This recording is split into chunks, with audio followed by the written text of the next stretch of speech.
This is Sushmita Lakkar, and I welcome you all to Modern English School to this August occasion. Well, today we are gathered here to ask a very pertinent question. A question that we rarely ask, and that is, do schools matter? Well, schools have a long history in India. Since the Vedic age, when Gurukuls allowed the privilege to a handful of few, it changed course when the Right to Education Act ensured free education to all young children.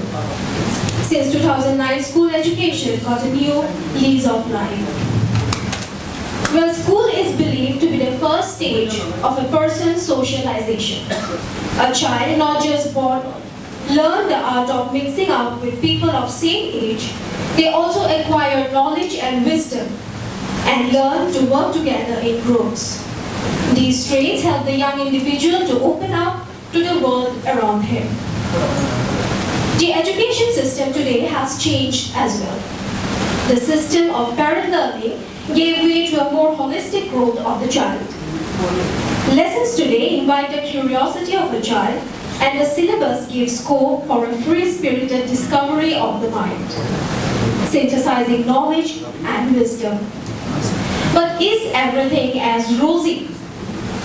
There is another side of the story. The story of school dropouts and homeschools.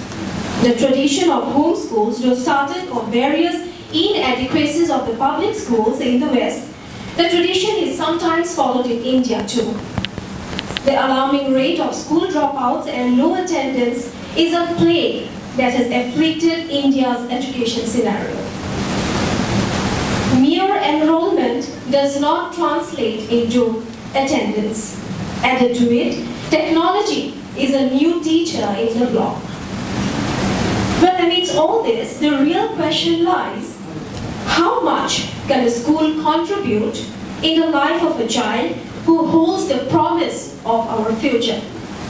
How much can we or should we contribute as part of the academic fraternity and guardians of the young minds?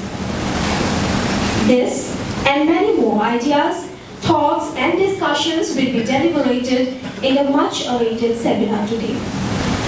To start the program, we'll begin with a group song presented by the students of Modern English School, guided by our music teacher, Mr. Bhupen. But the song today is the Exquisite Tutoy, which Srimanta Hongode composed and sang extempore on the occasion of his first meeting the King Naranarayan. The Sanskrit hymn is filled with allusions to all the events of the life of Lord Krishna in a nutshell, and is one of the finest literary creation of Mahapurukh Srimanta Hongode. Let us all enjoy this hymn.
wonderfully touching, soulful rendition. Well, moving on. Now I would like to invite our respected principal, Mrs. Junali Das, Principal of Modern English School, to deliver her welcome speech. Good afternoon, ladies and gentlemen, honorable speakers, respected principals, distinguished guests, parents, and everybody present in this seminar. It gives me immense pleasure to extend you all my heartiest welcome on behalf of Modern English School, Kahilipara.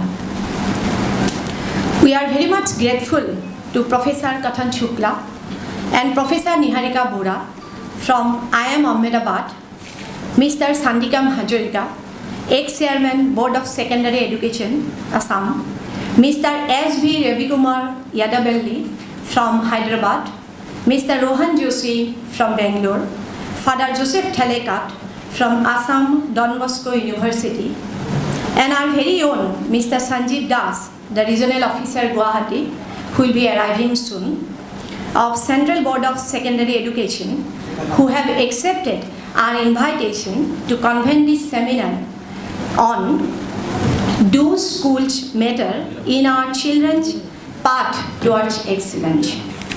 Today, we are fortunate to have 50 principals from different schools affiliated to CBSE, SEBA, and Meghalaya Board of Secondary Education, besides faculty from city colleges and parents among us.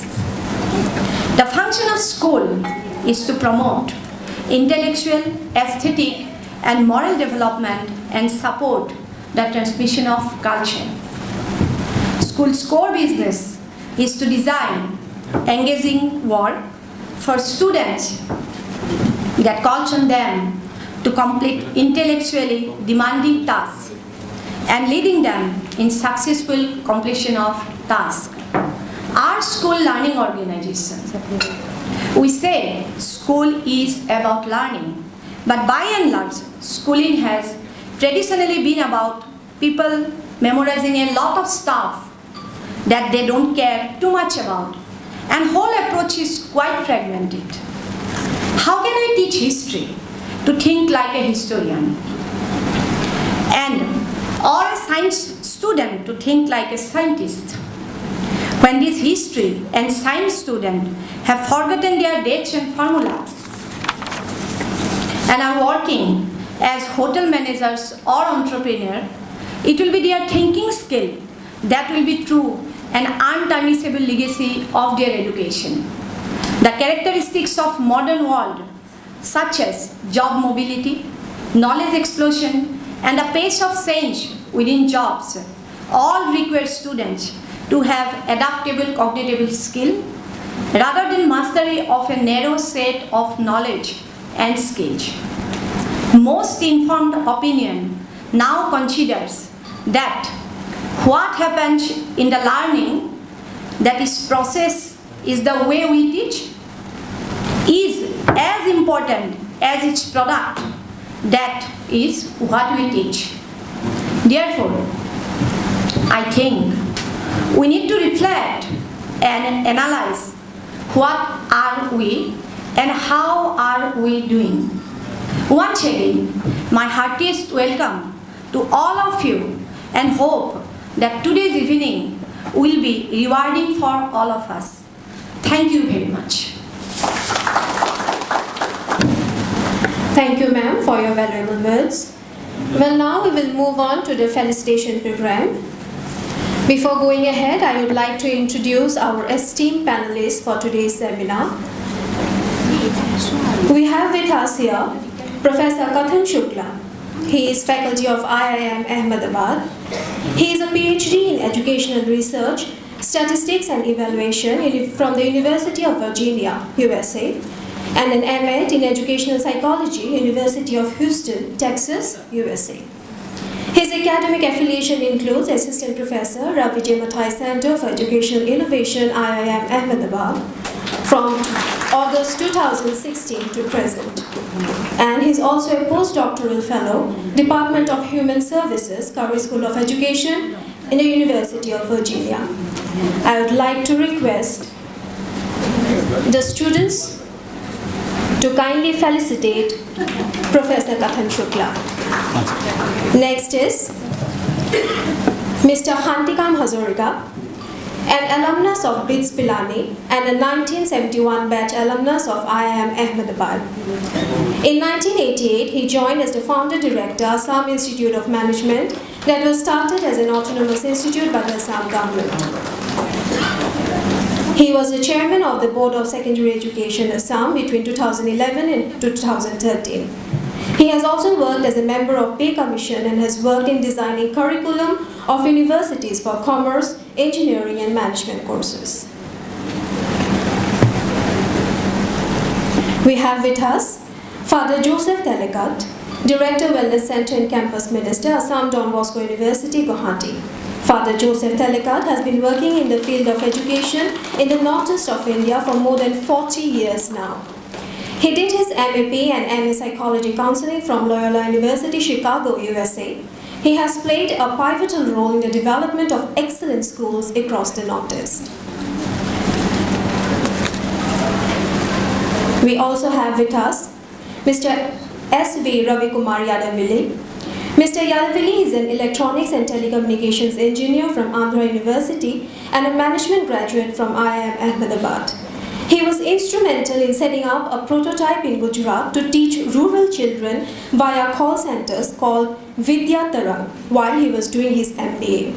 He currently runs a startup in the early childhood and primary education space called Play Spring. He and his organization have been striving relentlessly in making education relevant from the primary age.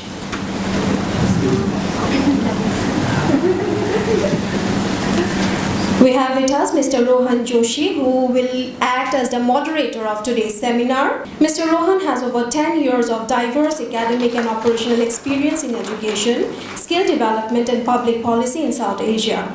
He has also designed and taught short-term courses of education policy at prominent public policy think tanks in India, and some of his works is covered in international conferences, publications and print and electronic media in India and abroad. Well, we'll also be joined by Professor Niharika Vora, faculty IIM Ahmedabad. She has a PhD in social psychology, University of Manitoba, Winnipeg, Canada, and has done her MA in developmental and educational psychology, Utkal University, Bhubaneswar, India. We'll be joined by her soon. Ma'am is here, so I would like to request the students to kindly felicitate Dr. Vora. Professor Niharika Vora has been a visiting professor at the University of Manitoba and taught at the Xavier Institute of Management, Bhubaneswar. Currently, she is Associate Editor of Indian Psychological Abstracts and Reviews and Book Review Editor for International Journal of Cross-Cultural Management. Welcome, ma'am, and welcome to all the panelists here. I would also like to felicitate Mr. Gorges Sordas and Mr. Monmohan Das, who are member trust board.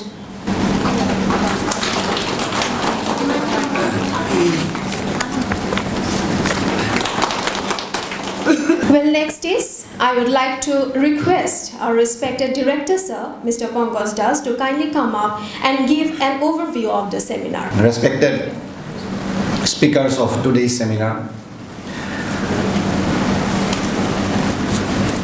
respected principals, members of school managements, senior leaders of schools, parents, teachers, members of the press, all members of Modern English School and Modern English School Trust Board, ladies and gentlemen, and my dear friends.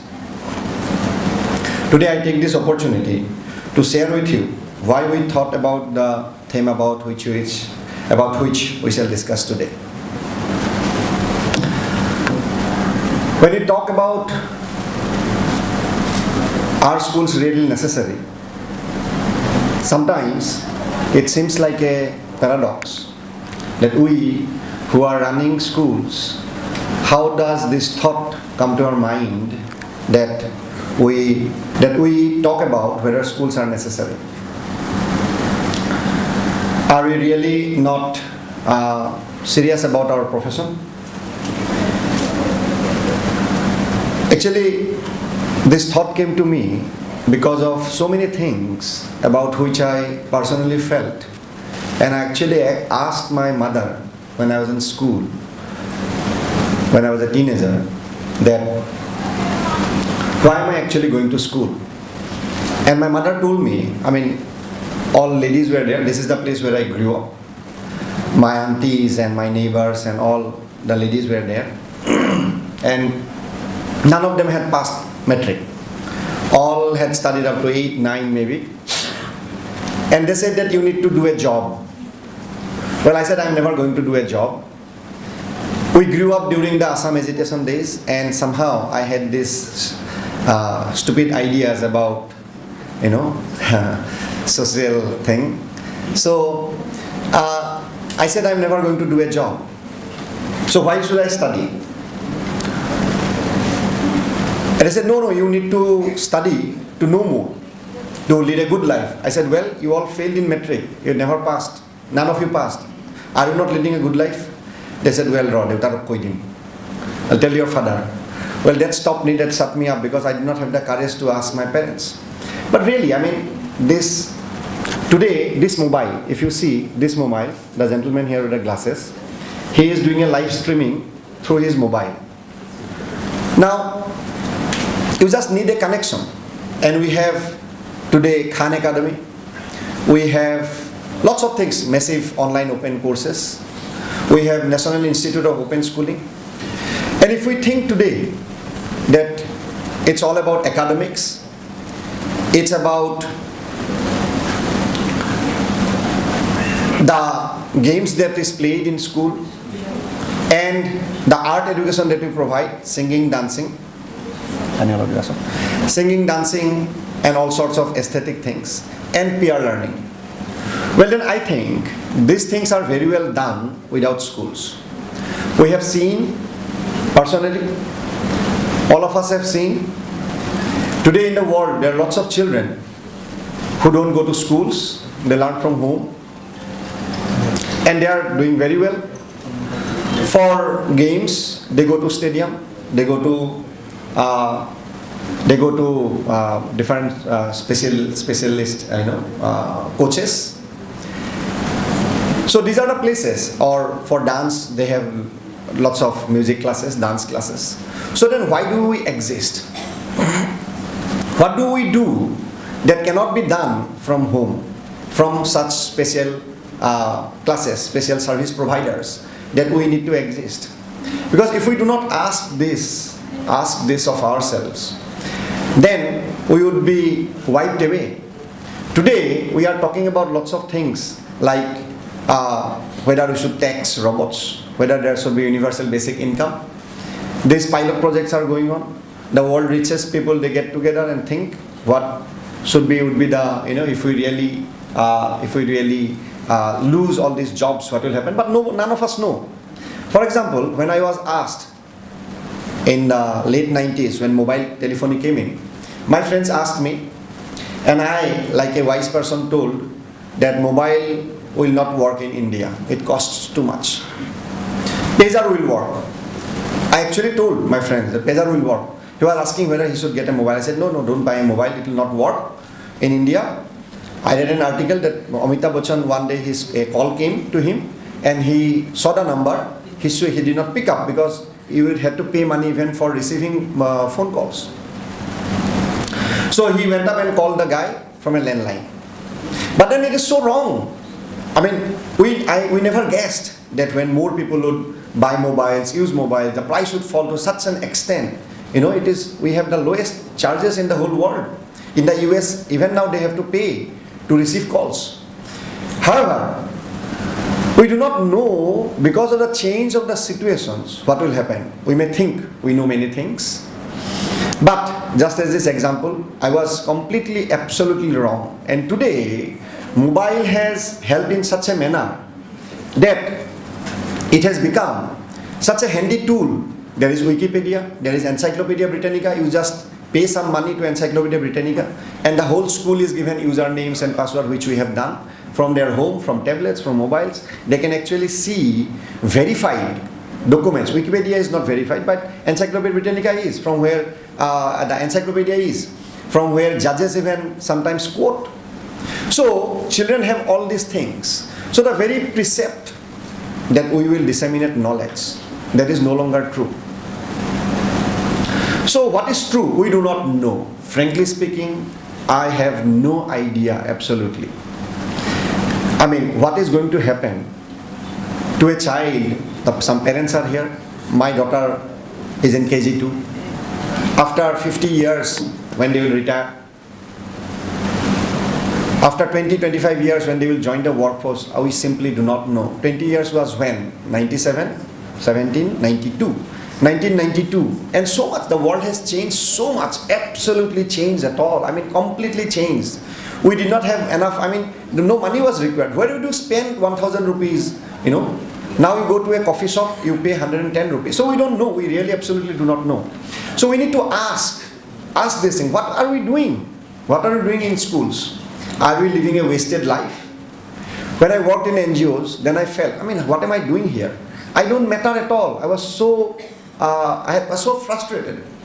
I mean, you work with 300 ladies, 30 self-help groups, and you mean nothing. In schools, are we going towards that thing? So these are the things I thought would be a good idea to have all. We would have.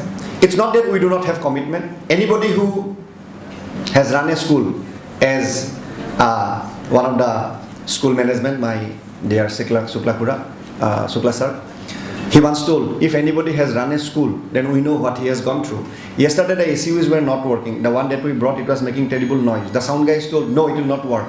So the whole night, yesterday whole night, from 7 to till 8 a.m. in the morning, these ACs were fixed. So we have commitment. We want to be excellent. But we have to also know what is going on. So I thought, why not have a conference where all of us would be coming? And this desire for excellence is shown by Mr. Tyrone here, who came from Tura, from Meghalaya, from Tinsukia, an overnight journey, from Silchar, from Dhemaji. I mean, Dhemaji once, 10 years back, people said it is Assam, Siberia. So they are from Bishwanath Chariali, from Nalbari, from different places of Assam. People have come here. So that commitment is there for excellence. So I thought, why not have this conference where academics, like Professor Shukla, Professor Bohra, and from the service providers, Ravi, and Rohan, who works in different policies and interact with us practitioners. So Father Thelekat is there, and the board's perspective, our Hazarika sir is here. So I hope this was the desire this was the purpose for which this thing was done, and I thank you so much that you have answered my request, and you are all here from so far off places, from Meghalaya and different places of Assam, and that all of us will interact and would be able to take back something. So with this hope, I conclude. Thank you so much. Thank you so much, sir. Well, now we will move ahead with our seminar, Do Schools Matter? Well, the topic of discussion is how school is relevant in today's context. And I would like to invite the panelists for this session. First, the moderator of the session, Mr. Rohan Joshi. I would like to invite him on the stage. Next, Mr. Hantikam Hazarika, former chairperson, SEBA, former director, Assam Institute of Management. I would like to invite Professor Kathan Shukla from IIM Ahmedabad.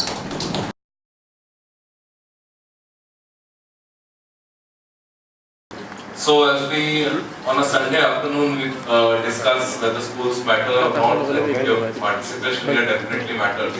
And it's really, really exciting to see so many of you being present here on a Sunday afternoon. So many of you must be busy with so many other commitments at home. And being principals, we all know that what it means, like sacrificing your Sunday for an academic pursuit like this. So this is really, really very exciting for all of us. It's really definitely worth making this trip from Bangalore to Guwahati for a day. We also have really, really good panelists today. I was talking to some of them before coming here. And I think what's really wonderful about the panel here is that all of them bring very different type of experience here to the panel. And that's something that we really don't get to see in conferences these days. We have practitioners, we have academicians, then we have somebody who has been in something like education administration from the board point of view for so many years. So we could not have asked for more diversity on this panel. So I'm really keen to hear what our panelists have to say. So keeping the introduction very brief, we have already had speakers' introduction. I would request all my speakers today just give a quick 1-minute introduction to your work when you start your presentation once again as a quick refresher for those who have joined a little late, and then start your presentation.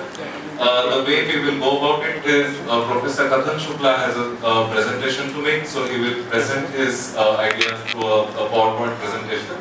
Then we will have Mr. Hazarika giving us a brief talk about his ideas, and then we will have Ravi again making a brief presentation.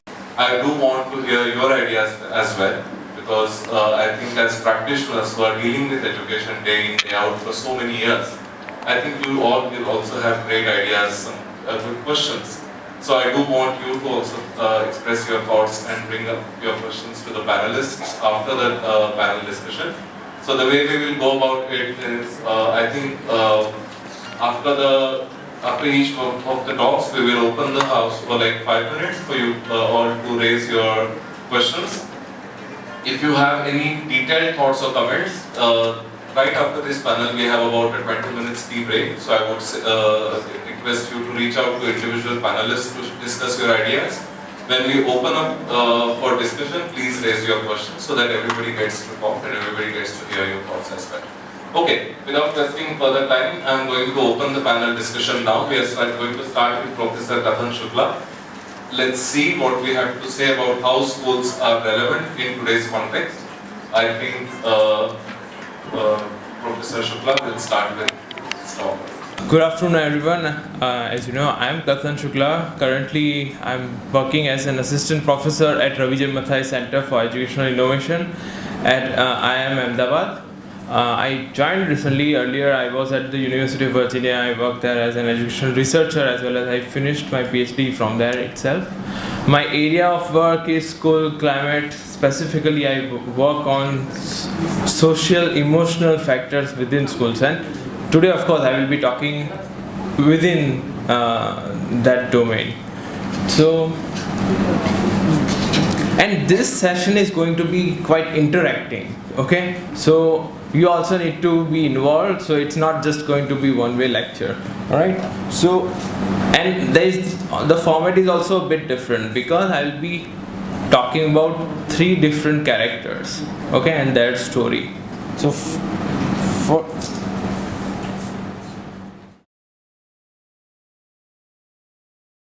I think, is it readable at the back? So here there are these 3 big factors. Student learning. So this may be working. No, not working. So student learning is at the kind of center. Then we have teacher quality of teachers, and then assessment practices.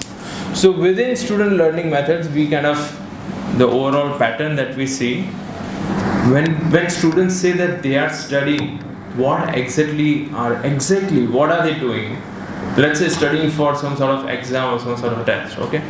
So if you want to crack the board exam, okay, the actual method that you use is you prepare a model response for all textbook questions. That's one thing you do. Then practice reproducing this model response in timely manner, and do that when once you close the textbook, you should be able to do that effectively, right? So that's actually your something. If you are able to do that, you are then good student, all right? And that is also linked with the assessment practice, because the assessment focuses on lower levels of cognition, mainly knowledge and understanding levels. And then key to success is reproduce model responses in timely manner. That is, in a way, that's the key that you can use. So if that is the success, academic success, if that is how it's been measured, newspapers also report, okay, top rankers, board examination, top 10s, These are the people. So then the teacher has to focus on completion of syllabus, all right? And because the books are so dense, okay, if you want to really do that practically, then lecture method is the most efficient method, right? Because you have to focus on content, that's it. Just focus on content, then only you'll be able to complete it.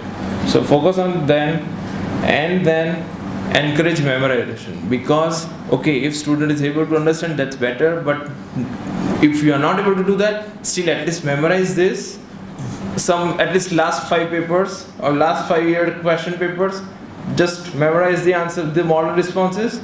If you are able to reproduce that within timely manner, okay, I'll be relieved, because then your success will be my success as well, right? So that is the thing.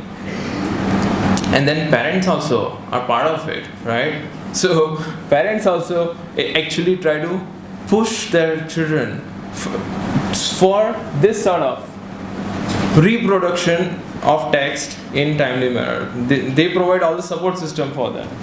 And one of the bigger thing is also then, okay, in schools, if it is not sufficient practice, then we have tuition and other factors being supported.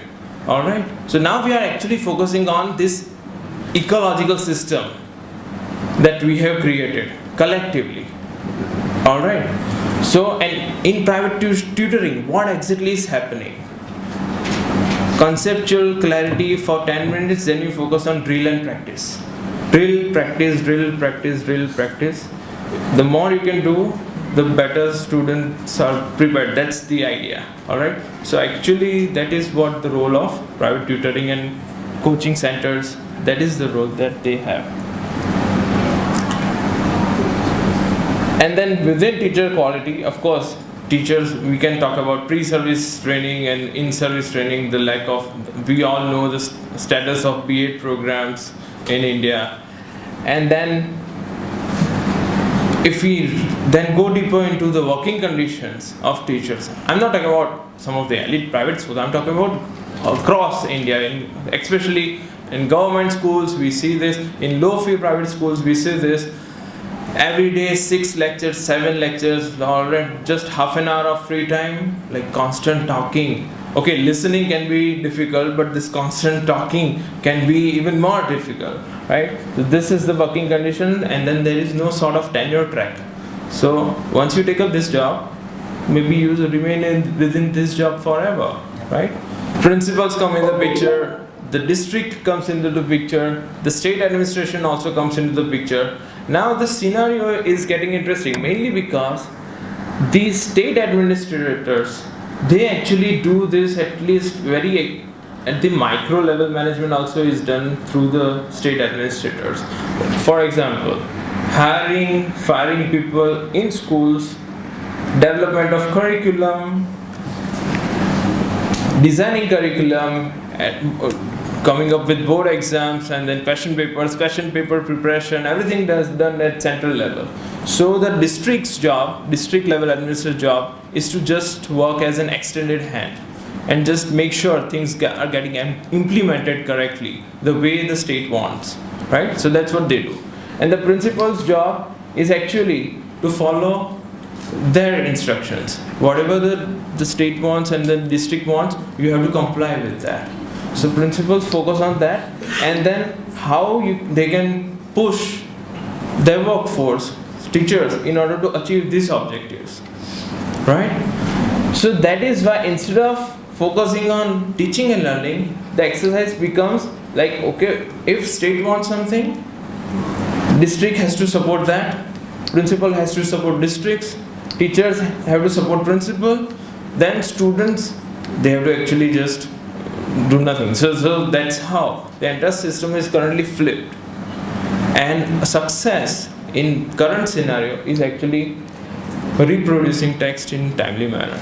That's what academic success actually has been reduced to. If this is the scenario, then let us talk about this young principal Mihir. Now this is now he is going to be our collective friend. So Mihir, he is very young and dynamic. He's some sort of idealist also, and sharp guy. He had a choice of becoming, let's say, choose any other profession, but by choice he came to teaching. So he taught in one of the government schools in Vidyapit. This is in Ahmedabad for about 6 years. And then because he was the smart person, so he cracked this test. So in Gujarat we have this head teacher aptitude test. So if you crack it, you can be offered a principalship, right? So he cracked it, and then he was offered post in Sidhpur Prathmik Shala. So it's one of the government primary schools, and then he was directly recruited there as a principal. Now in Gujarat we have something called Gunotsav. Now that is annual assessment. Do you have something in Assam? Started now, but in right. So congratulations. So in Gujarat we have this exercise been going on since 2005. You know, Modi comes from Gujarat, right? So it was started in 2005. Now in Gunotsav, that is simple. We have to look at learning outcomes of students. That is important, right? But when you do this on statewide level, it's very difficult. All right, there are almost 40,000 schools, 40 to 50,000 schools in Gujarat. So extremely challenging task. So in order to operationalize this Gunotsav, what state does? It administers this test on one day, simultaneously across the entire state, from 6th grade to 8th, from 3rd standard to 8th standard for all children. And then of course the state cannot make sure that everything goes right. So at least on random basis, the state administrators crack down on about 10 to 15% of schools. So that's what they do. All schools have to conduct their own assessment and then submit the report next day. You just have 24 hours to submit your scores. Mostly it's done by self-evaluation, but on about 10 to 15% of schools, any IAS officer and any district officer, any state official can come to your school on random basis and will be administering the test, right? So that's how they make sure that, okay, the system remains a bit transparent. So Mihir, when he became principal, so it was his first year, about let's say 6-7 months gone by, and then this usually happens in February, right, when you have almost finished the entire year. So so last year, earlier year, they had achieved B grade. Now entire state takes it very seriously because all schools are ranked based on this score. Alright, so then that is this ranking, and if you are in D grade, alright, so you better be prepared for some severe punishment, right? So that's how this pressure is also there. So to perform, to show academic outcome. So Mihir's last year result, he saw it was about B grade, and then when he made sure everything went smoothly and correctly in transparent manner, so the scores were far below earlier year. So now if your principal, if you administrator do very fine job and find out your school actually sucks, it's pathetic outcome. So what do? You are the new principal, right? So he asked other senior teachers, okay, chalo batao, what did we do last year and then what to do with this? This is the result we are getting, right? So senior teachers advised him to submit the score similar to previous years with marginal increase, right? Senior teachers, don't be a hero, okay? Whatever we had last year, submit it with 2 or 3% increase only. Don't be super excited and don't increase 10%. Just increase within margin and submit that score, alright? And then he found that, okay, earlier year people were doing the same thing. Alright, so that's how you can get away with it, and they ended up being a B grade school over years. So now, what to do? Okay, aap batao, what will you do? Any one person. You are the new guy, he is just 27, right? You have senior teachers who have worked in the school for 20 years, 30 years, telling you that this is how the system works. Everybody does it. You are not the only one. This is what we should do. What will you do? He followed that. You follow that. Not so. Not so. Okay. You both are disagreeing. Yes. Okay. I think you will go with the same. Go with whatever gets. Yes, whatever his career shows Okay. and the brilliance in his field of work, probably he will not comply with the suggestions. Okay. Whatever the advice. So you are saying go with whatever results you have got. Yes, that what I Another gentleman, you are saying that at least go with senior teachers so that you have some support. Whatever happens, then everybody's there. Senior teachers are probably alluring him that this has been done the previous year, so let us do like that. There is nothing wrong like that. Correct. I And think everybody Mihir- does it. I think Mihir will not do this. Okay. This is personal opinion. Okay, Definitely. we are actually giving opinions only. Right. All right. So let us see what he did. He actually submitted original score. Actually, he submitted, but then the results came out. So his school dropped down far below, barely making it sea level. Barely, just crossing D and barely making it to sea level.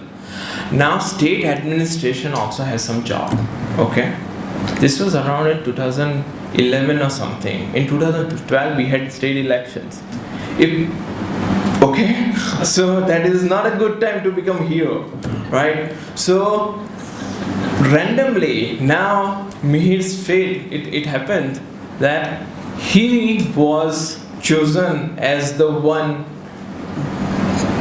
person, one case, so that others, everybody, all other principals get the message. Alright, so he was called in Chintan Shibir. We have something called Chintan Shibir, right? Where all this education, entire cadre belonging to education sector, they get together and then think. But actually, it's not really thinking. It's about also taking some accountability in acting. So then Mihir was called upon and publicly humiliated, severely humiliated, and all district officers and then smashed him like anything. Of course, mainly maybe because he was a soft target, young fellow. All right, you can just, and then also they also wanted to probably demonstrate that somebody young but looking a bit also smart, and if we can just represent that person, then baki to koi anybody can come and then we won't leave you. You have to deliver. TV cast on it. What? Was it broadcast live on TV by No. There is no broadcast. Also, I don't think media is also not allowed. It's media is briefed afterwards. But this is indoors. But then this sort of reprimand, yeah, you have to listen, right? Because, and also people ask you, "Kem na thayao?" Like it meaning that why you could not deliver. But you are principal there, everybody is minister and the others are officials, so you just keep quiet. People ask you questions, but you are not supposed to answer. You are just supposed to listen. Alright? So that's what happened. So he was severely humiliated there. And when he came back to the school, what do you think would have happened? Kisne kaha tha hero banne ko? Who asked you? Huh? Why were you so daring? Who asked you to do this? We told you beforehand, this is going to happen. Right? Still you went ahead. Alright. So then they also he turned out to be a laughing stock. Right? His own teachers, everybody was just laughing behind his back that okay. Poor. Of course, there was also some sense of pity from some sections, but mostly people were just laughing like क्या करके आया पूरी school का नाम बिगाड़ दिया इससे तो right completely ruined our name and things like that. So humiliated at home as well, right? Even at his own school. And then he decided, I don't care now. I'll just submit whatever they want, right? And that's what I'll do now. I don't really care about whatever outcomes they get. This is what they want, I'll just give it. When these things happen, schools start becoming irrelevant, right? Let's look at some other case. Now, this is the case of a parent, Ishrat. I'll quickly talk about this one. So Ishrat feels like her daughter, Zaida, she's about 12 years old, is gifted with scientific abilities. And so currently Zaida studies in one elite English medium school, and then also she is scoring top score in math, science, and then she's always top of the class.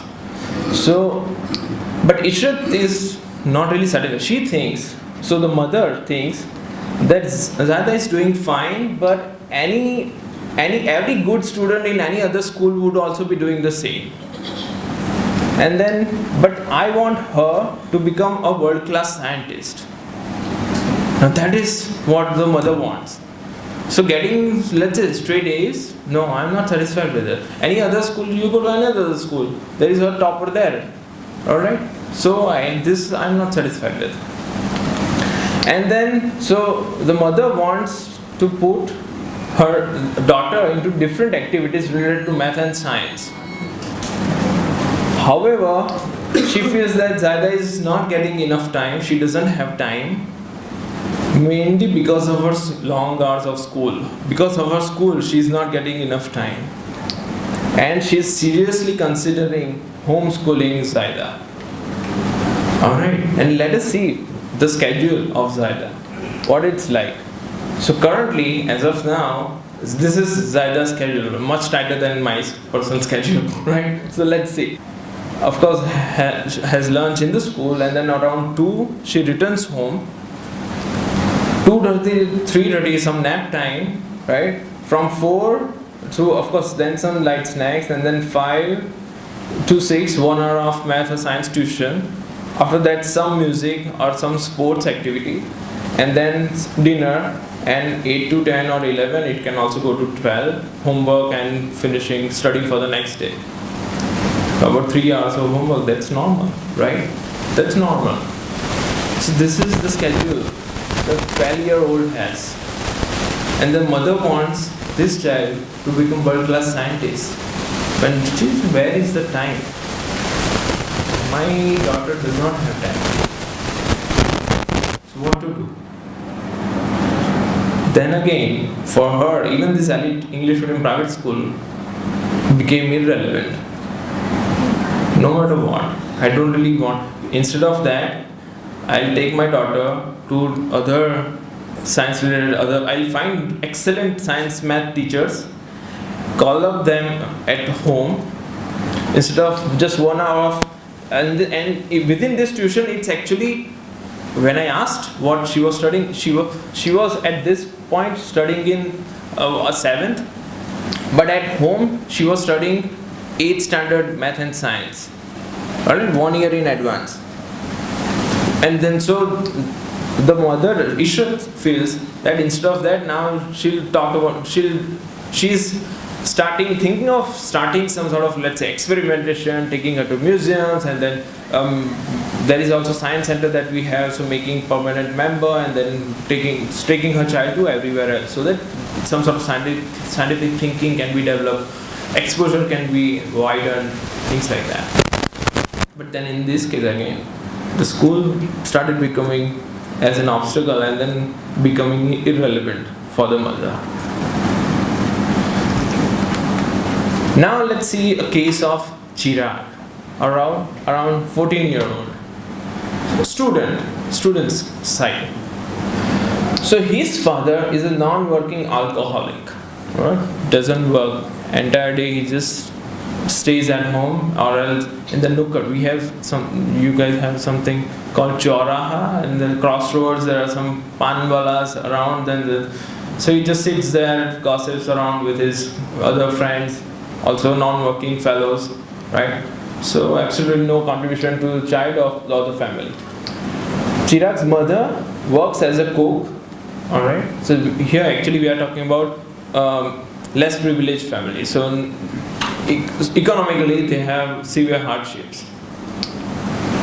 Now every night, so both these parents, so mother as well as father, Chirag's father, they have aggressive confrontations. So every night they fight, and then because he's alcoholic, most times he he doesn't really have any senses what he's saying, he's just beating his wife, and then the wife is also shouting and beating, throwing things back. So that's almost every night scenario. So Chirag has now stopped coming to the school, and when people asked, so the teacher, concerned teacher asked him, he said that I have started a tiffin service with my mother, and we need to set up this business, and I'm required here. We have to set up, we have to get on our feet. Now the teacher is worried mainly because this guy Chirag is actually good, really good student. He's one of the toppers in top 5. And this is his 9th standard. So 1 more, 2 more, 3 more years, but then guy could be at some other place, in some other good college, maybe, who knows, top institutes. But then he is about to drop out now. Again, the school is becoming irrelevant for him. There are other things more important, right? So that is the case. Like, what exactly? If we go back to this first sort of slide, current scenario, how can school be relevant? So then we have to ask another question, like, what are the desired student outcomes? Certainly not reproduction of text in timely manner. That's not really an outcome that we are interested in. So what are the outcomes? And related question is, what are the factors affecting these outcomes? So what is the schooling experience that can influence those outcomes? That becomes bigger question. And then of course, if I start taking your views, so there would be some academic outcome, there would be some non-academic outcomes, some learning motivation, inquiry-driven approach, curiosity, social skills, right? Value system, all things start coming up, right? So those things can be clubbed in academic, psychological, or behavioral outcomes, right? We can also include physical outcomes, but let us say school at some point focuses on these 2 big domains: psychological, behavioral outcomes here, and academic outcomes there. Now, what are the factors within school system, within school experience, that can influence these child outcomes? Okay, now I'm asking you a question. What do you think? Fine. Okay. What do you think? Okay, what are the things that we do? Let's say, I can say one thing, that of course teachers teach, right? Take classes. That would certainly at some level influence academic outcomes, right? What else do we do? Anyone want to take a guess or something? Another set of related outcomes: student engagement, that includes academic engagement with the school as well as affective engagement, right? So, for example, when I go to my own school, I don't really remember which class, like which topic I learned how, or teaching methods or something. I actually remember other things, non-academic things, but emotional connection, right? Similarly, a lot of people in IIM, we see people just paying money, alright, and buying IIM t-shirts.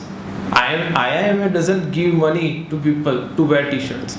People spend money and then buy. Why? Because there is this affective engagement with the institute, right? It's emotional bonding, some sort of belongingness that prevails. So that sort of engagement with the school, it's extremely essential. Similarly, academic engagement, of course, with the school activities, whatever learning that happens in the school. And that contributes tremendously to both academic outcomes of children as well as psychological outcomes. Similarly, this sense of safety. In India, we don't really talk about it, but it is extremely essential. Prevalence of teasing and bullying in school. Similarly, sort of victimization, peer aggression, bullying by the teachers, right? As well. Someone, of course, there are cases other way around, teachers being bullied by students as well. But those things create this entire social context of feeling very insecure. So why would a child go to a place which is insecure, right? So, and those things cumulatively contribute to dropping out, and then school starts becoming completely irrelevant. And these student level outcomes, something that we do in school is these things: disciplinary practices, right? There are some policies, there is some sort of implementation, all right? But if the policies are clear across the entire body of student body, teachers, all the stakeholders, implemented consistently as well as in fair manner. If these three things are done right, then disciplinary practices can strongly influence the students' safety as well as engagement domains. Similarly, teaching learning practices, we talk a lot about it, so I'm not going to talk too much about it, mainly because of the time constraint. But of course, there are even teachers' expectations from the children. Okay, forget about teaching, how you are teaching, whether you are explanation, questioning, other skills. But if you expect something from the student, that itself is one of the biggest predictors of success, child success. At least teacher is expecting something from me, that I am going to do something. That itself is one of the strongest predictors. And student support systems. This also includes the sense of community. Alright, relationship between teachers, students. If students are having some sense of respect, do they feel that? So we have conducted questionnaires, and some students say that in past 5 years, this teacher has never used my name while referring to me. Alright? Always being called upon by some other names. Never used my name. Or never asked me a single question whenever there is class discussion going on. Right? Suddenly all these things start contributing to school being irrelevant.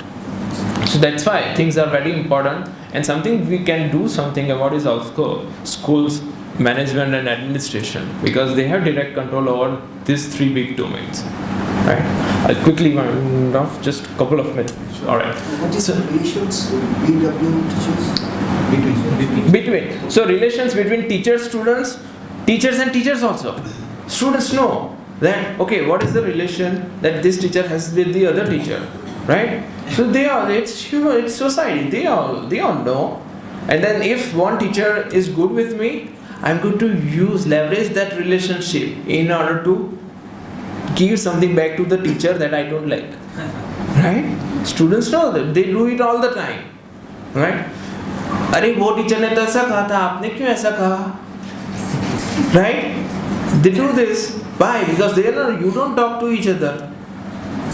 So that also contributes. So relationship between teachers, of course students, and of course they also know what is the relation between the administration and the teacher, right? So entire gamut of extracurricular activities, everything contribute to engagement as well as, for example, class assembly, school assembly, extremely important to build up this sense of community in the school. But if you think that, okay, how is it contributing to math outcome? You may not find any empirical evidence. But it is extremely important to build up this engagement and generate this sense of safety, right? So there are a lot of things that schools do that you cannot really reduce it to some just math or science or, let's say, English outcomes. So this is the entire social, emotional ecology that school provides. And here we are not talking about AC rooms or infrastructure or big cricket grounds or anything. We are not talking about hard infrastructure at all. This is the soft infrastructure in the school. The social fabric that the school provides, right? Now, if this is something, then yeah, it is important to me. So now we can say, let's say first, Mihir, If Mihir would have just seen these outcomes, Sidhpur Pratmik Shala is going to focus on these outcomes before being hero. If he would have just gone to his team, alright, his team of teachers, and just gone and asked them, we want to improve this, and in order to do that, I need your support. Because these are the student outcomes, you all agree that we should improve. So people will of course say yes, at least that's why they are there, right? So if you want to improve it, so I want to report the correct so that next year at least we can improve this, work together. But are you guys with me for working together on this? If we show commitment, collective commitment, that yes, for the next entire year we are going to work on this and deliver good results, that turns into good results, alright? So I am ready to be the sacrificial lamb. I will report it, sign it at the bottom, and whatever happens, I take it on me. Is there commitment?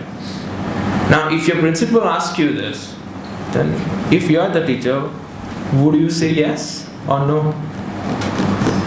Say yes. Because he is ready to take up the responsibility for you. We'll say yes. So instead of just going without any communication, at least build up, share your problems with your team. And then if you are ready to take responsibility, at least you have conveyed it. And when the beauty of human social relations is, if after humiliation when he comes back, the team would cheer him as their hero. Because he took up something on all of us, all of our behalf. He was punished because of all of us. Right? So the more bashing he gets there, stronger his own team would be. So that's how you build up your community. Right? So the same principle, if he does something else, school starts becoming relevant. Because now there is this sense of community, sense of mission, collective focus on student outcomes, students then share problems with students as well. This is your real outcome. I don't want to lie to the state administrators, but I want your commitment that you take responsibility to work with the school to improve your outcomes. And if they punish me, I am ready to face punishment on all of your behalf. High school students, even the youngest students, they understand this. They will be with you, right? Similarly, all cases, almost done. So all cases can be now relooked at in that fashion, right? So just to conclude, this idea of school climate, it's actually this social emotional fabric that the school provides. And within this fabric, if we keep the student outcomes at the center and start focusing on them, how collectively we can use our disciplinary practices, teaching learning practices, and students support systems to target these outcomes, right? So schools, the same school, would start becoming relevant, right? Alright, so with that, thank you so much. I'll be happy to have any questions, concern at some point. Alright, thank you so much. I'm an engineer by qualification, a management graduate, corporate life, management education as a founder director. Then for 2 years I was thrust into a very disastrous tenure as the chairman of the Board of Secondary Education of SIM, which made me realize what we are doing to our students, to the young, impressionable minds. And basically I would like to ask, what are you doing about it? Because one of the things that the 2 years I was doing was talking to a lot of teachers, especially of not the elitist varieties, but going into the interior areas where a large number of students were first generation students, parents illiterate or semi-literate, and apart from school they had no learning or educational environment even to study. First, when I talk about do schools matter, obviously I think we don't have any choice. especially in a setup like this. So first of all, I think we have got to understand what is the purpose of education and what is the purpose of going through this formal schooling process. I find it very odd when people talk about why you have to teach this or why you have to do this like this. But I think the purpose of education, what the student is doing in the school when he goes to from class 1 to say class 10, class 12, he's going there to learn how to learn. And I think this is the very simple purpose of education. Student learns how to learn and how to learn on a continuous basis, because learning is a continuous process. And once we go out of the formalities of the academia and into our life, we'll have to learn a lot of things ourselves. And I think this process of education basically helps us to learn.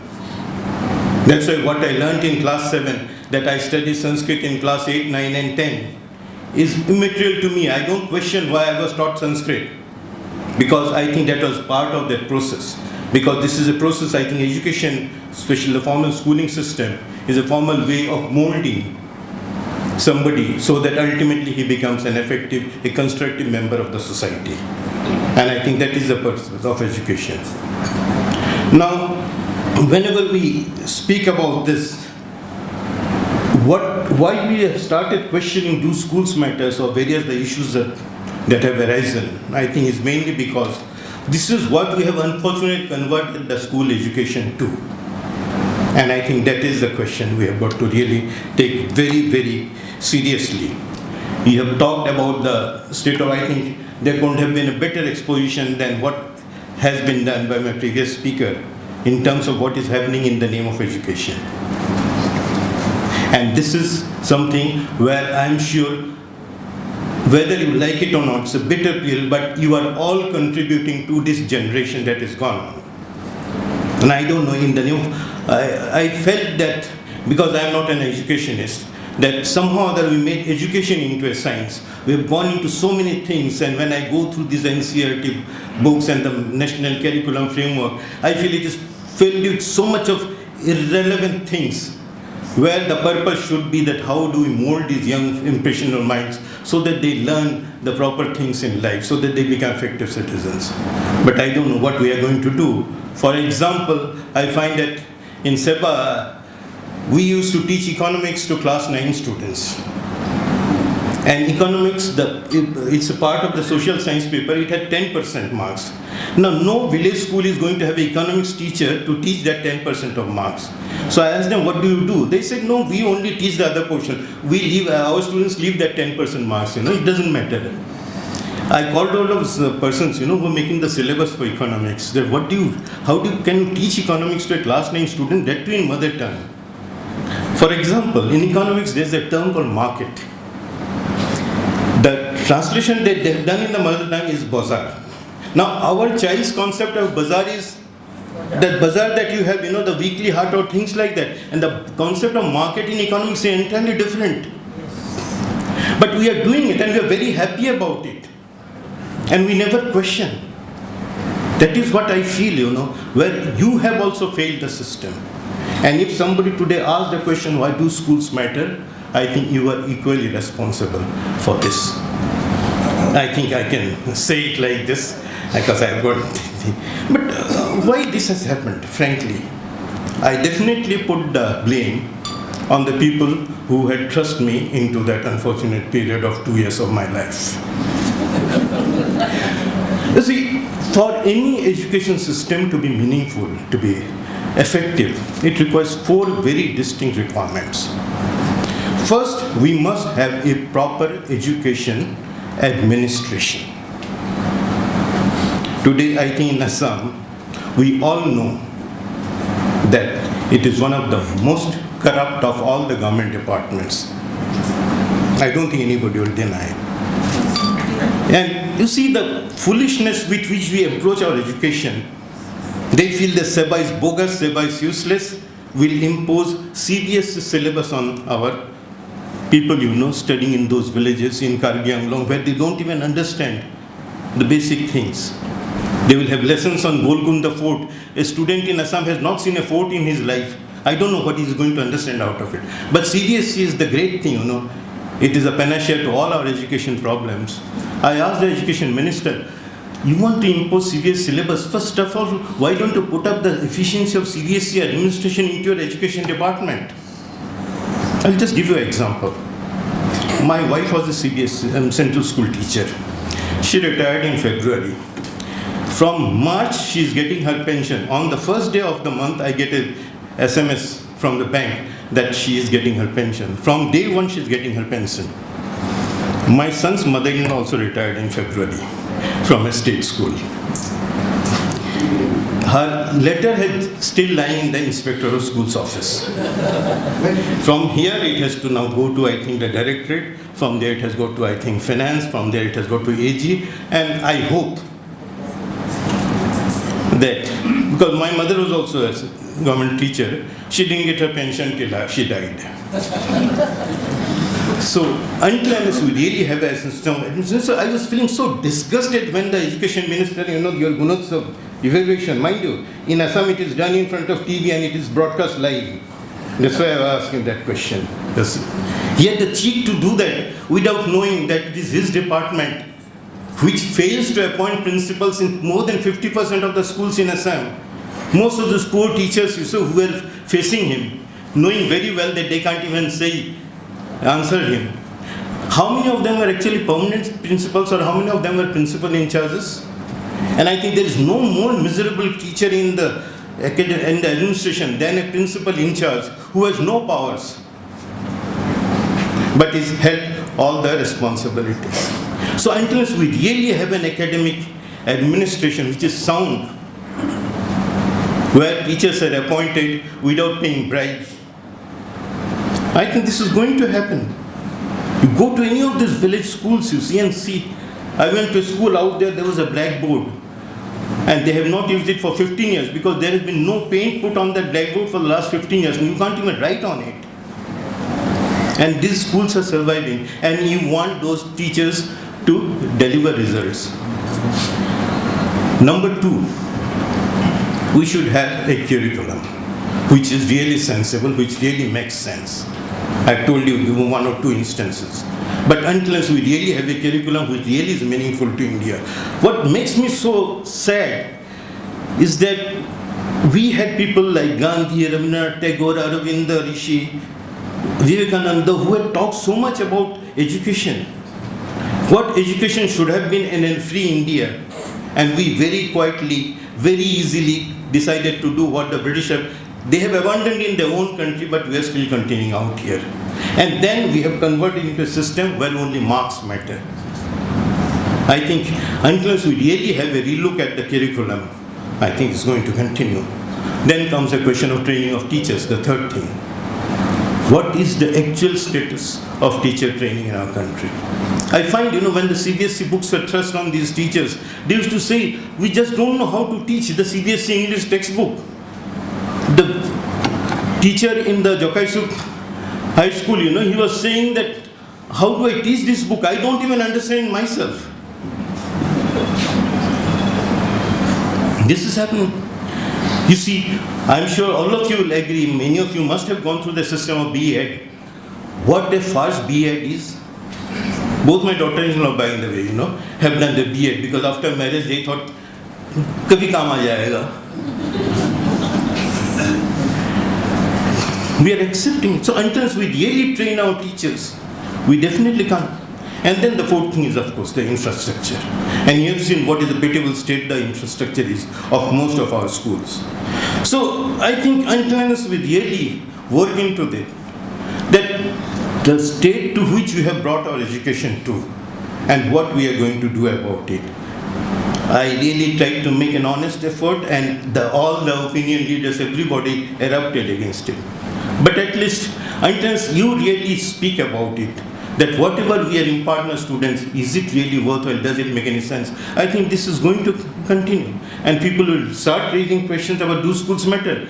Because the example of that Ishrat, I think that was given, I think it was ridiculous because that parent unfortunately does not know what she wants from her daughter.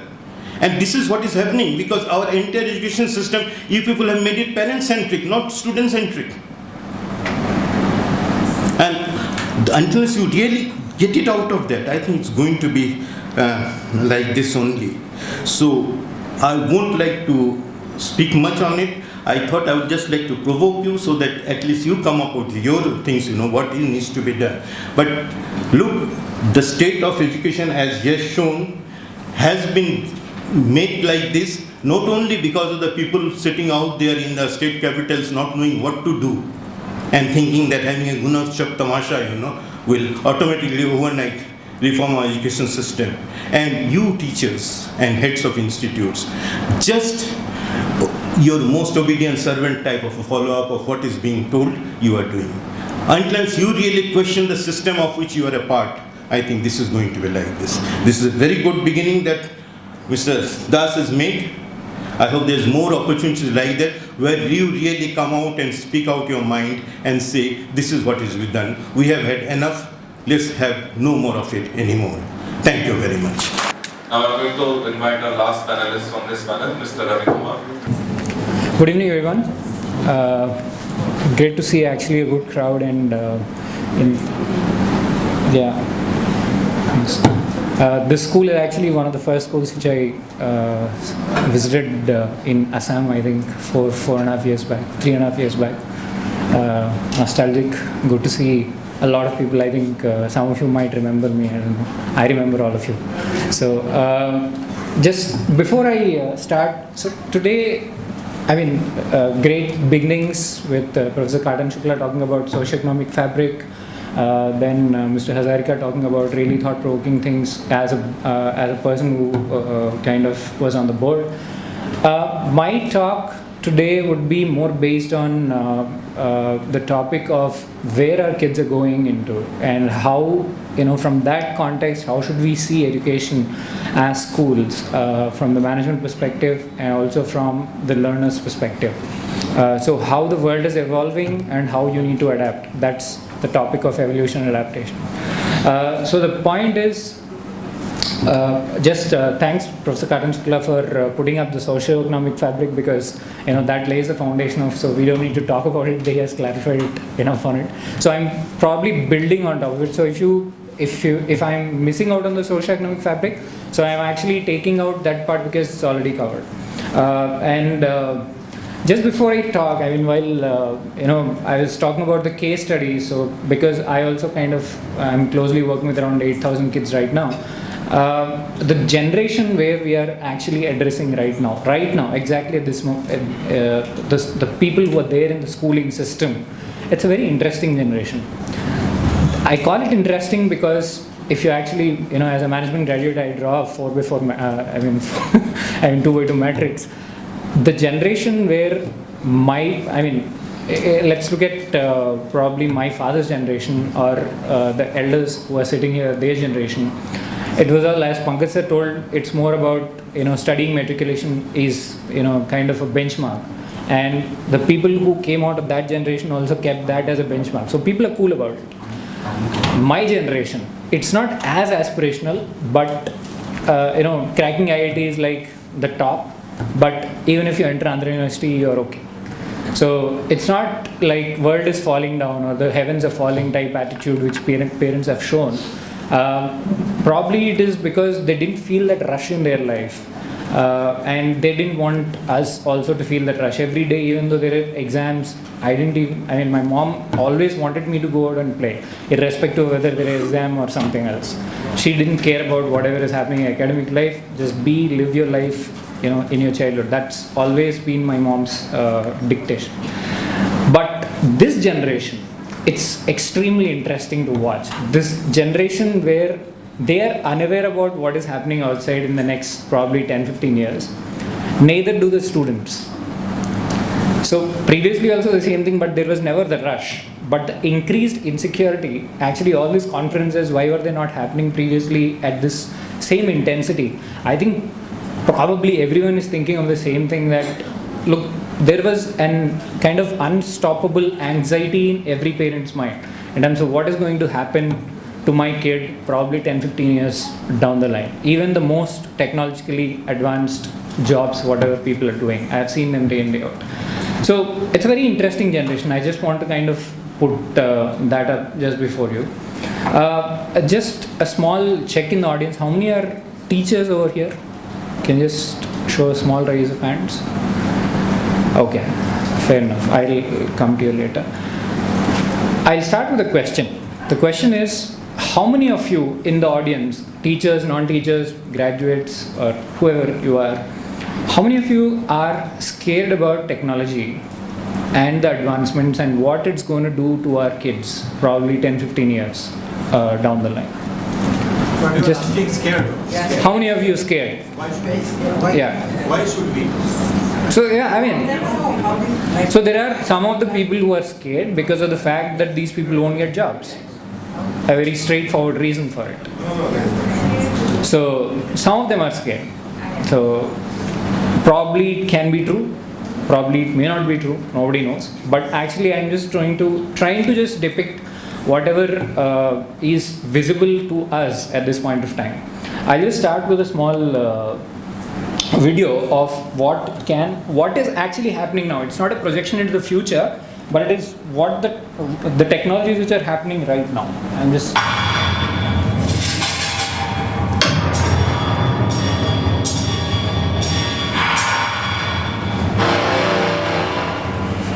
5 future technologies that will change the world.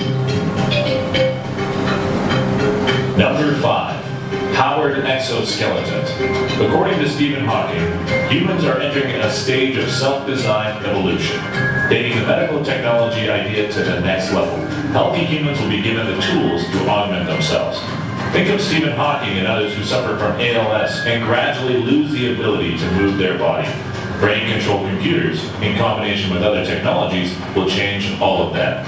The future holds new wearable exoskeletons to boost strength and endurance with interchangeable limbs to match capabilities to tasks.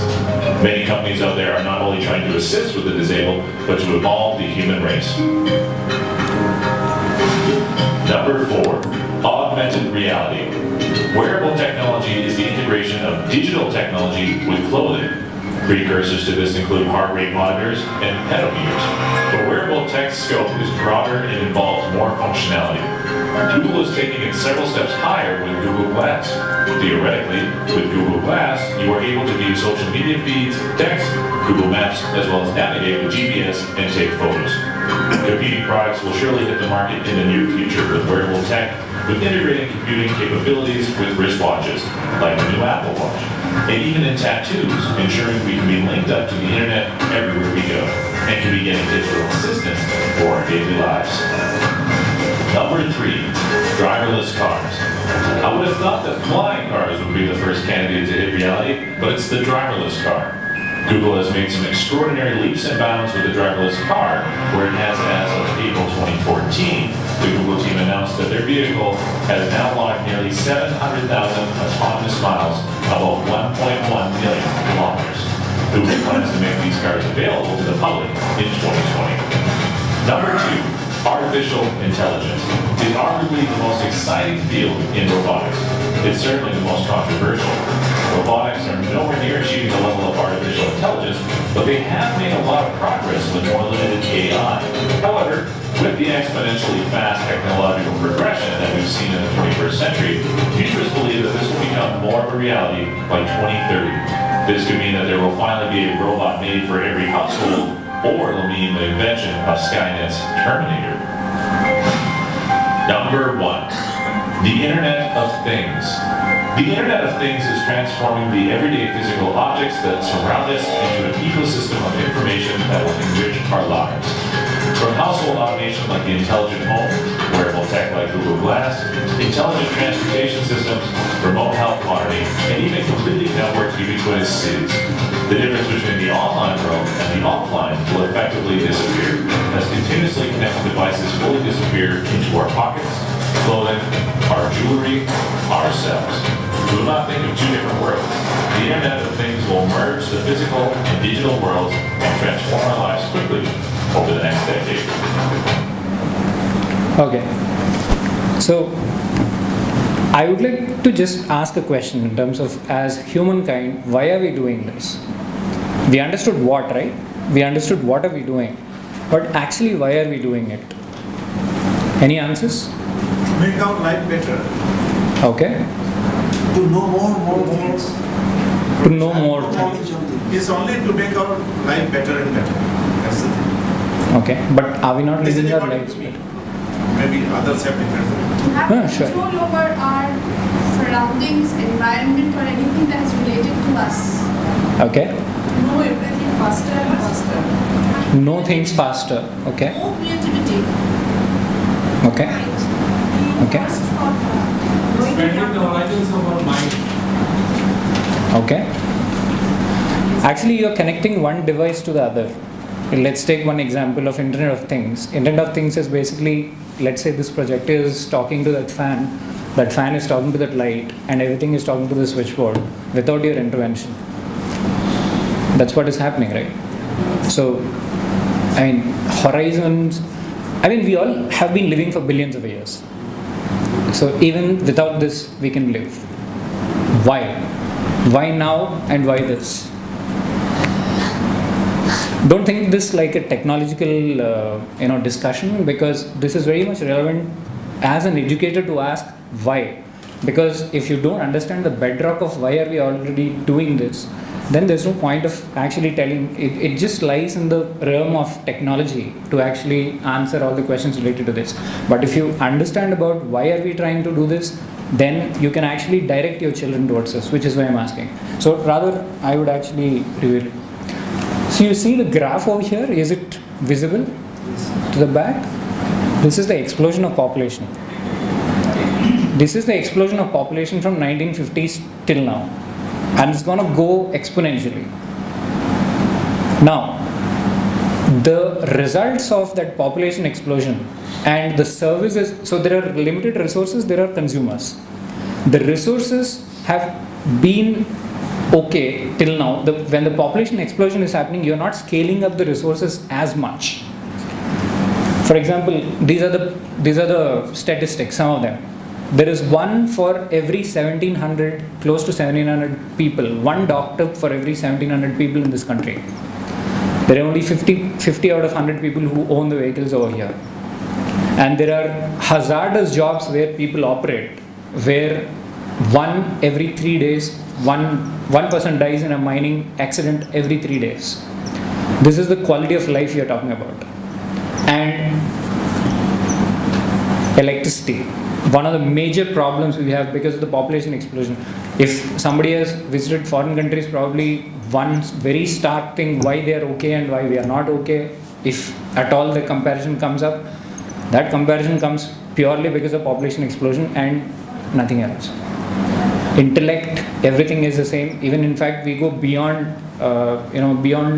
what others cannot do.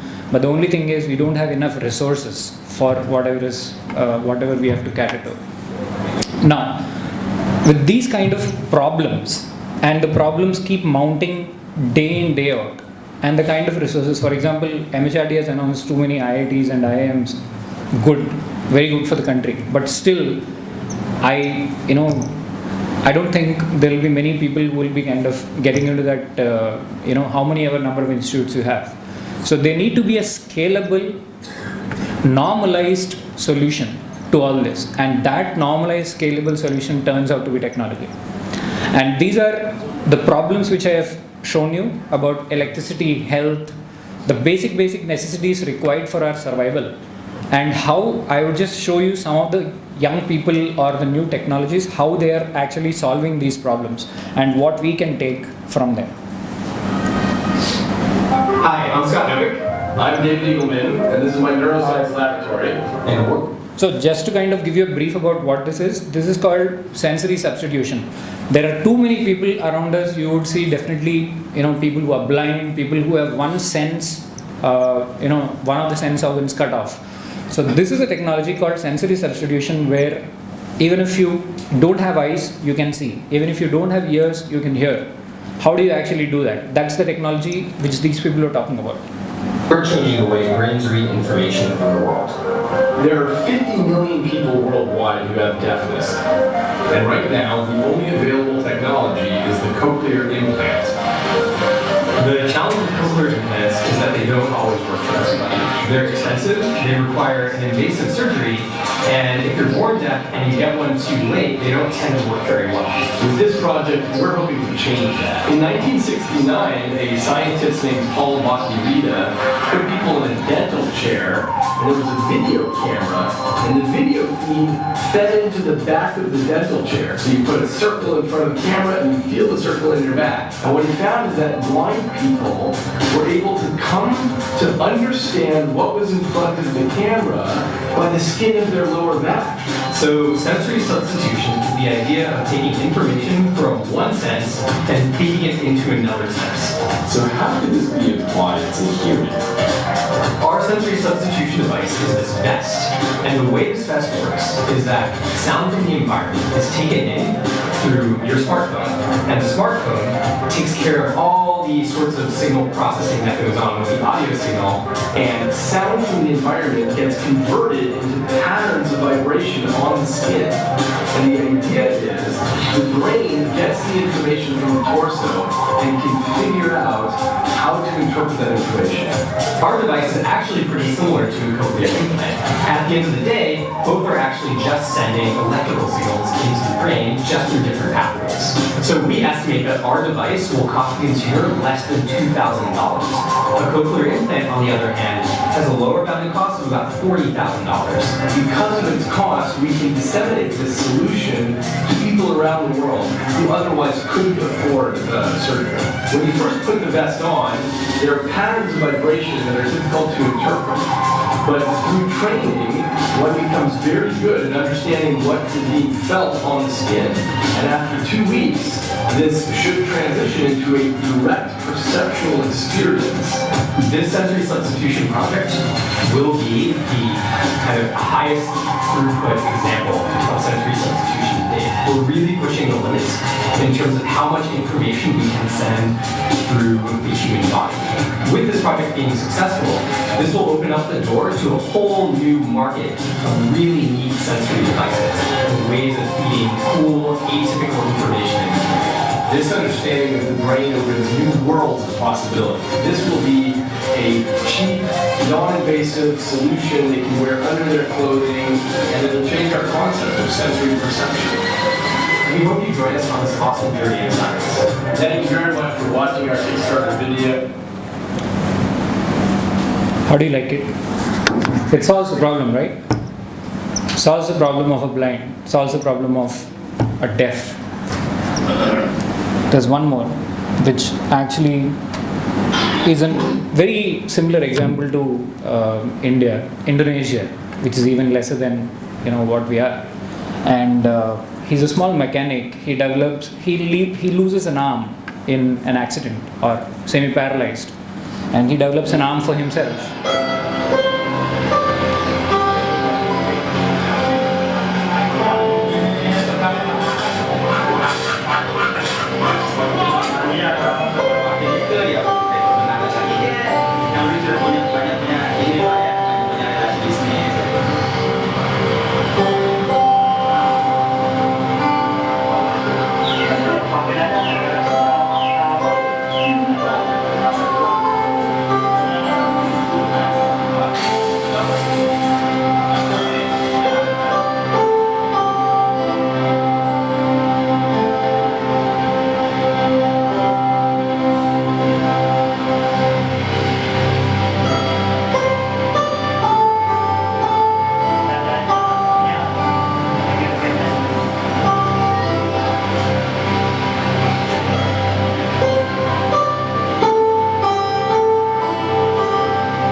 So for a scooter mechanic not attending a school, if he can actually do something like this, which can solve a lot of problem in the world, now we need to imagine ourselves in terms of with the infrastructure. There are two things which pop up.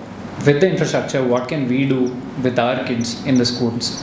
to become relevant. So for me, relevance means this. Yes, socio-economic, cultural factors, the softer aspects of infrastructure, they all matter. But the point is, with all that, we've been working on, there are good schools, there have been good schools for the last 50 years, right?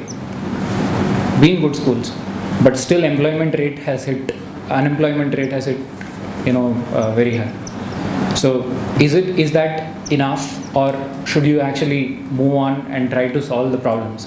So I think my answers lie in the fact that there are real life problems, tons of them outside, and if you don't solve that problem, definitely nobody is going to employ us for sure. In the future, the jobs are going to go off, but I think the producers or the people who produce the making revolution, that is what we need to aim at. That is what it all points out. And ultimately, why do we use technology? Should we be scared of technology? I don't think we should be scared of technology, because one day or the other you need to solve all the problems in this world. And the problems in this world are, as the population keeps increasing, you need to have healthcare, you need to have food, you need to have basic infrastructure, you need to have safety. How many people actually, if you have lived in Hyderabad and Bangalore of the world, you would actually understand that there are too many people who climb on top of the buildings of TCS and Infosys and clean their walls. Is it hazardous? Not hazardous. Mining, hazardous. There are too many hazardous jobs for which you can use machines, and there I would be more than happy if we lose jobs. But the point is, you need to have machines, beside you, and ultimately what essentially are you trying to do is you're trying to just create an intelligent machine. If you're doing a driverless car, what you're actually worried about is the safety. So you don't need to be accident prone all the time, or you don't need to face inconvenience while you're driving. So you're actually pushing towards convenience and solving all these basic problems of your survival. That is essentially what is technology. Now that if we actually accept all these, should we actually drive our students towards technology? What are the things? The ask is too high. Let's all kind of accept the fact it's actually on the face. We cannot actually wait till the students go to any IIT or even an engineering, or for that matter, probably till the age of 16, 17, to suddenly get into a mindset of creating things. It happened with me. I'm talking with my personal example. I always used to create things in the, I still remember me and my brother, the day on which we were taught electromagnet, we just burnt the whole AC in our, at our house. We didn't know. My teacher didn't tell me that it works on DC. I kept it on AC. And the whole apartment has got, the whole mains got blasted. So, but, that didn't continue. The spark should continue. When you actually have, and I'm sure there will be tons of people like this and probably successful than me on, in creating some of the stuff. Probably this mechanic is much successful than me. But the point is, can we as schools provide that support system for the child to continue that? Do wrong things. A lot of people, Apple is born in a garage. There are tons of these companies which are born in a garage. Garage is a place, it's not an infrastructure, but it is a mindset. Garage is a place of unstructured play. You can do literally anything and everything, you can burn whatever you want. And ultimately from the burning you realize that, look, this is a way it burns, so I don't do this again. Unstructured play. How many of us as schools are providing that avenue for unstructured play in our own schools? And without that, how will the support system be? We've been doing all these things. We have been doing, we have been achieving fantastic scores. Sorry if my voice is a bit harsh. But the point is, it's the reality. It's on the face. If you actually go and talk to any CEO of the company, he'll say you're doing bullshit. Sorry, literally, it's irrelevant. The subject, I develop curriculum. And, I develop curriculum for primary kids using play. I didn't introduce myself, sorry. I develop curriculum through play, and there are some other things like probability need to be introduced at grade 1 so that the progression happens. And how many people hated probability when they actually saw it for the first time? How many of you? Many of you, right? Even I did, because that's the point of disconnect, and you fly off, you never come back to math again. Many of you people who actually study arts and humanities, they don't study because of the love towards art and humanity, but they actually study that because of the hatred towards math. Why do you do that? It's basically, and people comment me because, they say that, look, this is out of syllabus. Yes, it is out of syllabus. If you don't accept, I don't care. Because the point is the student needs it. If you don't build, can a grade 1 child not predict whether it will rain today? Can he not? He can, right? Can he not predict whether he can ask a chocolate to his mom, whatever?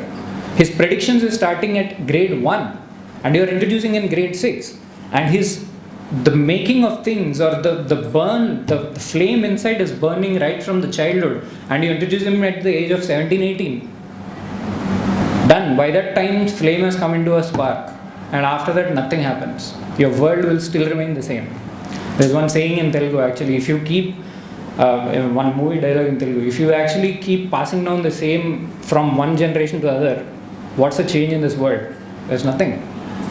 So garage is my beautiful favorite word, so which is why I keep referring to that. Garage is a place where people are born, mindsets are born. Try to put one in your school. So finally, very interesting statistic, India, this is Indian unemployment rate. People who are not graduates, they have lesser unemployment rate. As you keep studying, your unemployment rate goes increasing. This is a stat. So who is at fault? There are two things where we can actually, we can do two things from this. One, we can pat on our back saying that, hey, till the time we made them study, unemployment rate is less. The other way to look at it is, we are the one who spoiled the entire generation when they actually went into engineering. Somebody actually referred in the previous conversation where the case, I think, of the second child, whether the scientific thinking, how can she become a scientist? She can become a scientist if the teacher, how many people actually went into art and music because they liked the way music teacher inculcated music in her, or math teacher inculcated math. The way you actually make the child progress in her life is by making her interested in. That's the success of a teacher. And unfortunately, whoever teachers I've trained, 4 out of 5 math teachers say that they hate math. Check it in your own schools. I'm talking about my data. The teachers who I train, they bluntly tell me, of course I train in a very different way. We don't train like this, in a jovial way. We just ask that how many people hate math. And 4 out of 5 raise their hands. So basically, what do I do? Do I train you on math? Because you are just a teacher, so I have to train you. But the point is, on the other side, I know that it is a futile effort. So there you still need to build up. So we did not inculcate that engineering mindset in a gonna be engineering child. This is a matter of fact. We have sent them out, they have chosen the engineering discipline, but in math, science, or even in medicine, or in the social, even the social aspects of the arts and humanities, whatever, we have not done our job. That's the hard reality of this. So I'm not saying that it's all done and dusted. But the point is, these are statistics which show up, and if we actually correct it, probably the next generations would benefit. And another beautiful word which we use these days is 21st century skills, right? Every marketer who comes to you comes with this word called, ma'am, we inculcate 21st century skill. And these are the 4 beautiful skills. Your critical thinking, creativity. And there's a professor called Professor Khandwala who has written a book called The Fourth Eye. And if somebody actually reads that book, he'll actually open both the eyes. Fourth eye will open both your eyes. That creativity is actually a science. And it has, if you work on diversified problems, you bring in answers from one discipline to the other, that is when creative thinking comes. In a school, within your classroom, all these 4 can never be developed. Whichever curriculum you take, I bet. Critical thinking, all these 4, in this context of schooling, extremely selfish. If you actually go out and solve auto rickshaw wala's problem, if you solve probably a doctor's problem, probably a sweeper's problem, apply problems all across, that is when your critical thinking or your creativity gets inculcated. It cannot be done. It's a very selfish word. All these four are, within yourself. They can never be done. So this is also something which you need to be aware of. If you have to inculcate, yes, these are good words. If you have to inculcate to the spirit. Let's not get into, just those four words, and critical thinking means HOTS, higher order thinking skill questions. Higher order thinking question is just a question. It just doesn't get out of your mind. It's just kind of, it's there on the paper, solve it and done and dusted. There's nothing to solve. And finally, I had a lot of agony. I'm sorry if I'm getting emotional while I'm talking, but the point is, when I find answers to all these things, I have gotten back and back and back. And this is classical mathematics which Socrates and Plato used to teach. And their education, how many have ever wondered, this whole education system, we have been running institutes for 25, 30, 50 years, 60 years, right? Before that, how was education like? Even before that, how was education like? How did Socrates, Plato, how did they learn? At that time, what was the education like? The point is, they actually had something called trivium and there is something called quadrivium. What is trivium? Are the basic fundamental fabric called logic, language and grammar. With logic, language, grammar, you talk about the remaining four things, which are arithmetic, music. Arithmetic and music are related to numbers which are discrete quantities. And the remaining, geometry and astronomy, are continuous quantities. And everything, all of your topics, 25 topics, 30 topics, whatever are there in your textbooks, they all fill in over here. You can just check. Take the photograph, go to your books, you'll figure out. It's all there. And why do you need 10 subjects and 20 chapters in each? This is the point. And this solves problems. It erases problems. When you're talking about geometry, you're talking about patterns. When you're talking about astronomy, you're talking about patterns, distances, trigonometry, geometry, everything comes in here. Need not be hard. There'll never be a day where a child should actually come back and say that, look, this question came from this chapter, this page number. And if we are actually ending up there, and I've seen many of the students, in fact, my classmates till now. So the education, what change has it come in the last 12 years? There are tons of conferences, thousands of people spoke about it. What's the change? Till now the student is saying that, look, this question has come from this chapter, this page number. Now this is the answer. Where is the change? What are we talking? Finally, the solution, what I found, and I kept on telling whoever are my friends about their kids' education, ultimately the work, whichever work we do in our whole world, it actually, for me, it boils down into three things: utilitarian art, liberal art, and fine art. Utilitarian art is that work which you do for somebody. You produce a material and sell it. Liberal art is something which you do for your own soul. And for your fine art also, you do it, but you are the master of doing it. The point is, try to look up these three things from a mindset perspective. Utilitarian art, you are actually trying to impress somebody or doing a job for somebody. Liberal art is actually loving the work which you do. Fine art is still you're working for somebody. If you don't change the mindset of your students in the school from a utilitarian perspective to a liberal perspective, things are going to go down the drain. This is hard reality which I have understood. So whatever they study, whatever they learn, they can be a tennis star, they can be a badminton star, they can be studying science or doing an experiment. Think it like a liberal art. Just do for the love of it. Forget about the future. And ultimately, you will reach a destination where your soul will be satisfied at least. And ultimately, satisfied souls make this world. So, I come to the end. This is the last slide. Yeah, sorry.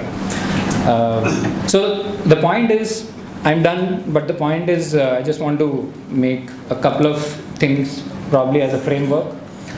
What can be a role of the school in the whole thing to be relevant in the game? Identify interests and abilities of the child, which is very, very important. Need to be, I mean, you must have heard it a million times, but need to be carefully assessed. Support system in goal setting. One of the, basically Professor Shukla also spoke about the support system. Support system in goal setting.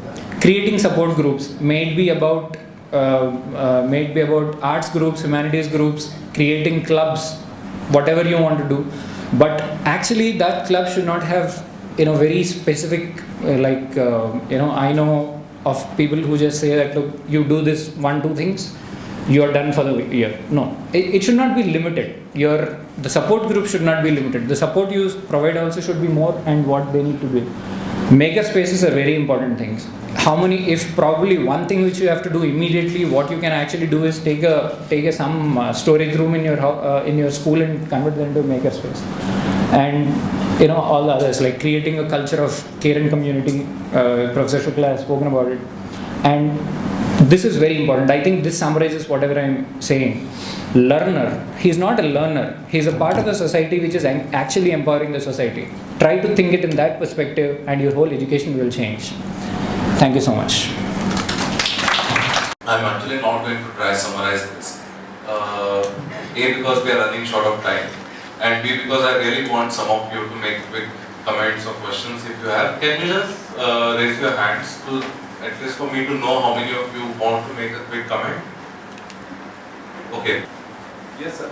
First of all, it is my great pleasure, rather I reach very honored that I have been allowed to join such a wonderful session. I am a resident of Hashkanagar, Guwahati. For the last 20 years I was waiting for such a session to take place. Whatever we have listened to is very relevant in the context of do school matters in our child's path towards excellence. Sirs, I think all of us will agree that this school always matters all over the world. It is very difficult to know the psychology of a child. Human child is very helpless. And we want the best of our children. But in doing so, there are so many hurdles, so many lacunae. What I feel very necessary, in every human being, we never introspect into us. The child psychology is very critical. So, in schools, what matters? What are the elements of schools?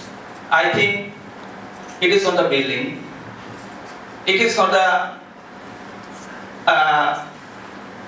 bench or desk they sit in. It is the teachers. So I am taking a few minutes. I am very excited about the subject. Whenever we go to a hospital, we see that throughout the day, how much to what extent we depend on a nurse. A doctor came for just a minute, and the rest of the hours we depend on a nurse. And to that nurse, either it is the patient or the guardian or the attendant, the role they are playing as a teacher. Likewise, in a school, whenever a teacher comes, the first is the confrontation between teachers and the students. What are the elements of teaching? Now just, as it is not possible on my part because there are so many distinguished guests at theirs. Because the first and foremost things, which just I would like to share with so many teachers and scholars, that in a school you have to just increase the curiosity of a student first. The curiosity means the ability to question, to ask question and explore the world towards him. Second, the teacher should take care of the creativity, whether the child has the creativity, the ability to generate new ideas and apply them in practice. Third C is criticism, the ability to analyze information and ideas and to form argument and judgment. Fourth is communication, whether the child has the ability to express thoughts and feelings clearly and confidently in a range of media and forms. Fifth is collaboration, the ability to work constructively with others. Fifth is compassion, the ability to empathize with others, and accordingly.